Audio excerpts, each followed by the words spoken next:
Nu vil jeg vise dig, hvordan du planter blomsterløg i lag i en krukke, også kendt som en løglasagne. Og jeg garanterer dig for, at du kommer til at elske det.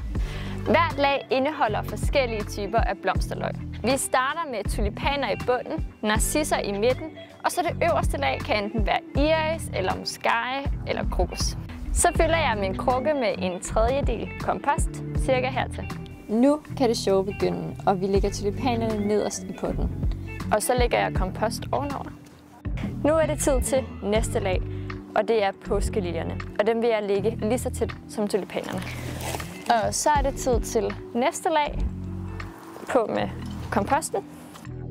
Jeg afslutter med iris på toppen. Du kan også bruge krokus eller muscaria.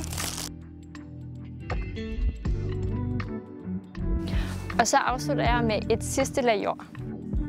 Sammensæt din egen løglasagne inde på vores hjemmeside, eller køb en af vores allerede sammensatte løgblandinger.